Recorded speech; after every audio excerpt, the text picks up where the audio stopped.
rewardnya kayaknya yang sering aku lakukan sih, ya berarti masuk ke hobi aku mungkin. Mungkin ya. Karena self reward yang biasanya aku lakuin, aku paling gampang melepas stres itu biasanya.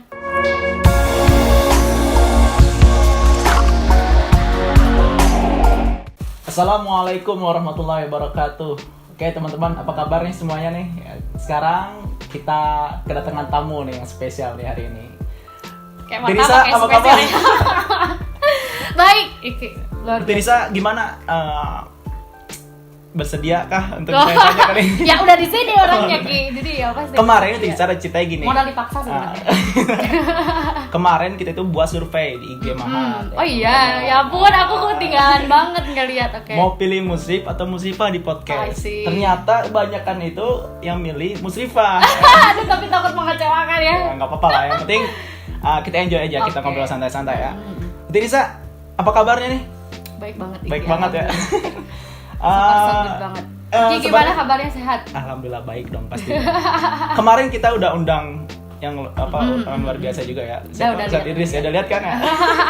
Keren banget. Sekarang kita akan tanya-tanya sedikit tentang Tirisa ya. Beliau ini sebagai apa di Mahat, apa aja kesibukannya. Mungkin beliau ini punya juga motivasi buat kita lah ya teman-teman sekalian. Semoga makanya ya. disimak kan. Tirisa ini asal dari mana sih? Dari Pangandaran sebenarnya. Pangandaran itu sebelah mana ya Bandung? Pokoknya ya jauh ya sebenarnya. Ya? Berapa jam?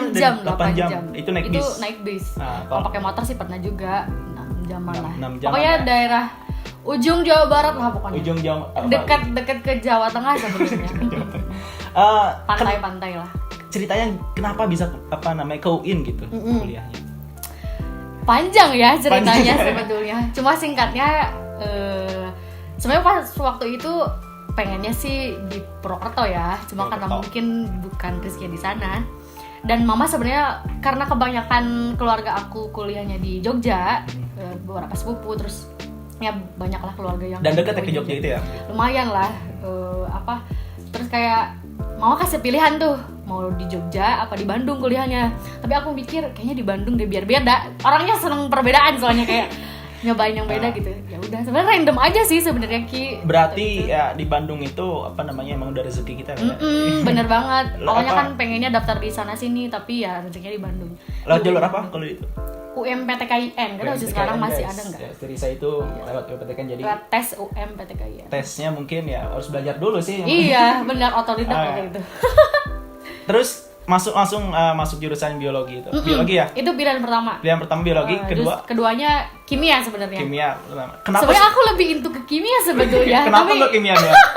Gak tahu, emang ya mungkin rezekinya ya balik lagi ke fate gitu ya, ke takdir. Tiba-tiba biologi aja gitu ya.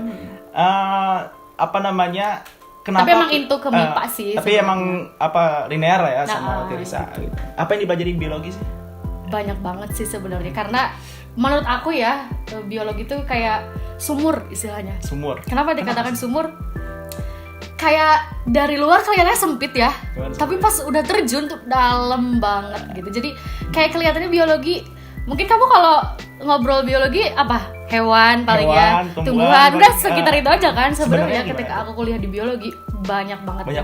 Iya, pokoknya intinya seluruh yang ada di ya benda biologis gitu kita bahas. Sebenarnya kalau misalkan di biologi kan banyak ya, bukan hanya di UIN ya, mungkin di PTN-PTN lain juga banyak. Apa sih yang menciri khaskan UIN di biologi itu apa sih? Sebetulnya aku juga ngambil di UIN tuh bukan biologi sains ya, tapi pendidikan. Jadi masuknya ke Fakultas Tarbiyah dan Keguruan.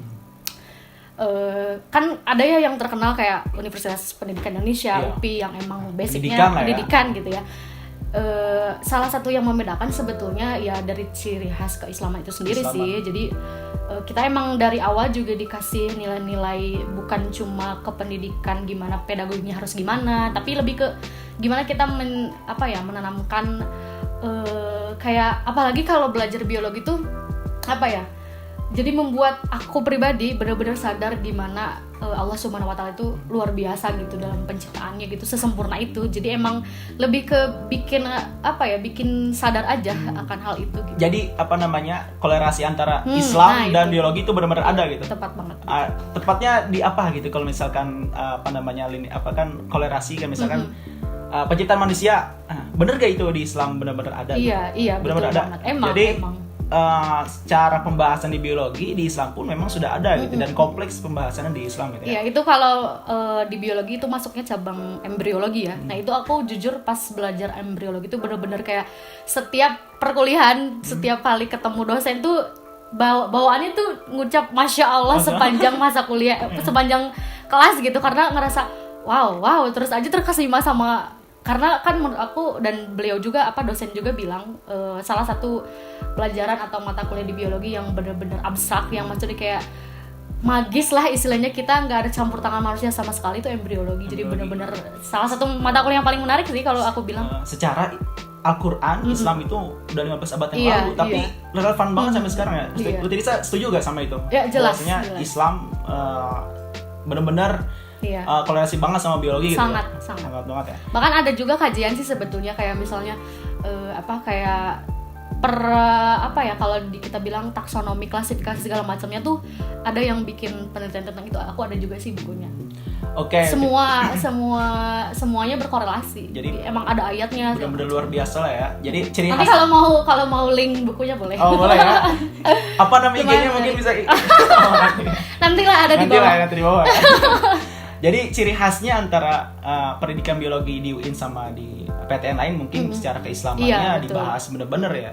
Dan kita teman-teman. Dan tentunya beda sama sains yang biologi sains sih, karena kan kita memang pendidikan kan, jadi pedagognya lebih di dalam. Jadi kita lebih mendalam mungkin Islamnya di sini. Itu teman-teman pengalaman Tirisa di jurusannya pendidikan biologi. Teman-teman mau tahu lebih jauh, silahkan nanti kontak Tirisa. Boleh sebret di follow juga di bawah ini. Tirisa sekarang berarti udah skripsian udah beres dong? Udah dong ya, alhamdulillah. 2020 selesai. 2020 selesai. Sesuai target lah, alhamdulillah. Alhamdulillah ya. Dan sekarang kesibukannya apa aja nih sekarang nih? Sebetulnya kesibukan ya ala-ala fresh graduate mungkin ya. Santai, masih santai terus dan ya mengisi kegiatan di Mahat juga sih. Maksudnya kan sekarang aku di Mahat, ya kita tahu sendiri, dan mungkin teman-teman juga tahu aku di bidang akademik di Mahat. Jadi memang ngurusi bidang itu aja sih. Jadi sebetulnya Tirisa ini di bidang akademik sekarang.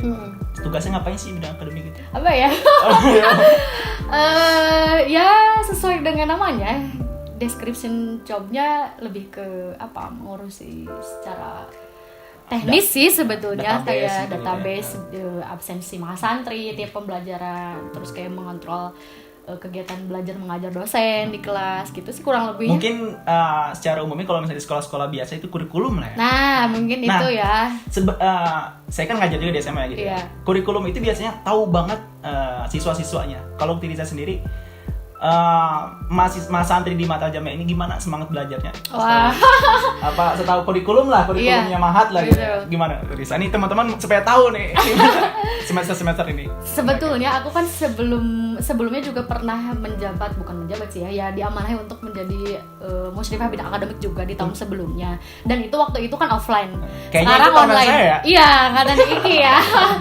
Lumayan tuh memang betul-betul kalau bisa dibilang jomplang ya, jauh beda banget. Jadi kalau boleh dibandingkan gitu ya, kalau ketika offline tentu aku sebagai bidang akademik bisa mengontrol dengan lebih intens gitu, lebih bisa ngelihat dosen di kelasnya gimana. Sekarang kan sebenarnya di WhatsApp juga kan kita pakai grup WhatsApp ya, kelihatan juga sama aku di kontrolnya bla bla bla gimana. Tapi mungkin yang kurang terlihat adalah dari respon mahasantrinya yang karena kan goib ya istilahnya, nggak kelihatan gitu. Absen mah ada. Nggak tahu belajarnya tapi gimana. Setelah ini ya kemana gitu kan kita nggak tahu. Tapi dengan masuk ke kelas pun itu udah sangat dihargai sebetulnya ya. Mungkin ya husnuzon. Ya emang harus belajar husnuzon sebetulnya. Tapi bicara tadi offline dan online berarti dibandingkan lebih baik offline lah gitu ya. Ya jelas tentu sebetulnya karena karena belajar dengan online sebetulnya memang banyak minusnya kalau bisa dibilang gitu. Gak ada ikatan yang bonding yang kuat gitu. Gitu. Meskipun kayak misalnya bisa virtual meeting kayak di Google Meeting, di Zoom Meeting, tapi tetap aja intensinya gitu antara si pengajar dengan santrinya tuh harusnya ada kan bonding kayak gitu biar ketika transfer ilmunya dapat, tapi ini ketika online kan kadang mungkin di Zoom meetingnya ada nih, tapi mungkin dia ke warung kah, kemana kah gitu kan. Off cam nggak ada orangnya. Nah itu sebetulnya yang tapi itu pengalaman kita juga sih sebagai mahasiswa. Betul. Tapi ya teman-teman gimana lagi sih, karena memang sekarang pandemi ya kita memang harus dari pengurus pun kita berusaha semaksimal mungkin buat ngadain pembelajaran. Memang jadi tantangan buat kita semua sih sebetulnya. Iya. Dan kita harus nyesuaiin bener-bener ya. Iya, betul. Secara pendidikan memang harus tetap muka. Siapa tahu aja kan nanti di 20 tahun ke depan full online kan siapa ya. yang Mungkin udah pakai apa AR atau apa ya. gitu kan segala macam. Tetap muka tapi orangnya ya di mana digital, gitu ya. Mungkin bisa aja ya. Gak ada yang tahu kan. Jadi betul. ya hitung-hitung belajar memanfaatkan teknologi juga sih. Betul. Maksudnya kan kita hidup sekarang gak bisa terpisah dari itu. Memang harus belajar buat literasi digitalnya emang harus ditingkatin banget. Dan jadi jangan merasa kayak aduh aku generasi online, jangan merasa down dengan hal itu gitu. Malah kalian teman-teman ya kita gitu yang generasi milenial sekarang, bahkan generasi Z mungkin ya, yang sekarang memang dituntut untuk online kayak gini, jangan merasa sedih karena yang pasti ada nilai plusnya ya, plus positifnya itu masih ada ya. Kita kan jadi belajar jadi istilahnya apa ya? Jadi kita tahu arti tatap muka sepenting itu tuh gimana gitu. Yang dulunya kita tatap muka tuh iya, aduh males sih, gitu. Biasa aja gitu ya. Sekarang jadi kangen kan? Nah, itu luar biasa lah ya kalau ngadain acara tatap muka itu sekarang ya. Iya. Okay. Nanti kayaknya pasti kebayang deh ketika acara pertama kali for the first time buat tatap muka tuh pasti kayaknya hype-nya luar biasa banget. Tulisnya kan di kurikulum ya atau di akademik Mahat nih ya, pasti kan wah ribet. Saya pasti tahu repot terus juga ngurusin nilai segala macam. Orang kayak Utirisa ini ya untuk menghargai diri ya setelah mengalami kesulitan, tugas-tugas segala macam. Untuk menghargai diri itu melakukan apa sih? Apa ya? Simply word-nya kayaknya yang sering aku lakukan sih ya, berarti masuk ke hobi aku mungkin ya. Karena saya pribadi yang biasanya aku lakuin, aku paling gampang melepas stres itu biasanya nonton apa tuh? Ya mungkin itu sih kurang lebih. Kalau nonton apa biasanya? Aku ini sih movie addict sih, sama K-drama addict juga sebenarnya. Korea. Iya, tapi sebenarnya aku nggak kayak cuma matok di cuma aku misalnya suka Korea doang, enggak sih. Aku selama genrenya aku suka atau misalnya tontonannya bagus, aku pasti suka. Dan sebenarnya film itu pasti ada nilai plus dan positifnya ya. Dan Utirisa lebih kemana film itu? Kadang motivasi kah? Percintaan kah? Atau kemana itu? Kadang ada orang yang bilang apa sih hobi nonton film gitu ya, kayak wasting time gitu ya. Padahal menurut aku enggak sih. Dari film aku banyak belajar sebetulnya. Aku yang genre yang paling aku suka biasanya tuh thriller, terus ya horor gitulah ya, misteri, terus apa ya? Ya adventure gitulah pokoknya intinya. Dan dengan genre-genre kayak gitu aku ngerasa kayak belajar buat ngerti taktik gimana gitu, memecahkan masalah bla bla bla gimana, atau misalnya kayak ketika kita di situasi terdesak tuh wah gimana ini harus memecahkannya gitu. Nah itu ada kepuasan, ada kepuasan tersendiri. Bahkan ketika kita nonton film yang misalnya dari negara mana, kita jadi tahu budaya mereka seperti apa, kebiasaannya seperti apa. Jadi ya wawasannya makin tambah luas lah. Aku ngerasa banyak manfaat yang aku bisa. Dan kita tidak bisa menutup diri sama film-film menurut saya, karena ya mau gimana pun ya film itu pasti ada manfaatnya. Dan jelas kita nggak bisa juga menyalahkan suka banget sih sama drama Korea gitu kan. Dan saya kira ketika orang lain orang itu suka dengan film ya nggak masalah selama itu ada batasnya. Nah itu juga memang harus digarisbawahi kayak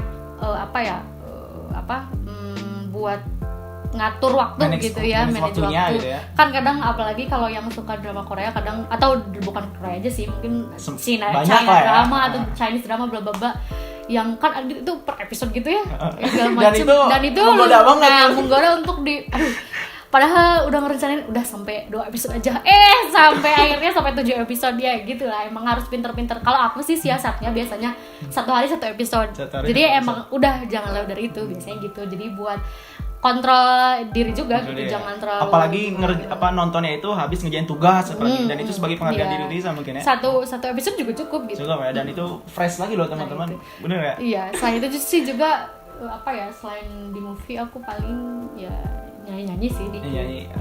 Oh gitu. Meskipun enggak ini apa maksudnya kayak ya sekedar hobi aja. Kayak teman-teman harus tahu ya. Utilisa Apa nih? sering ngisi apa acara-acara Mahat, ya tadi Mahat Got Talent. Kemarin ngisi apa Dipaksa tuh? gitu. Tapi bener beliau lihat di IG nanti ya. Di sini. Di sini. Promosi terus. Iya, padahal enggak sering sih. Itu mah kayak Belajar dari mana sih nyanyi itu? Perasaan suara saya gini kan. apa ya?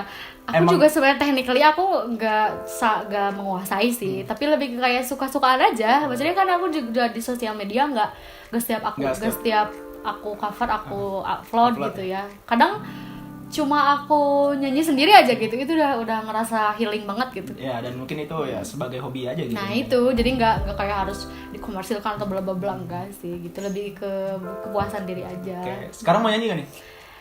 Lihat aja ya di sini.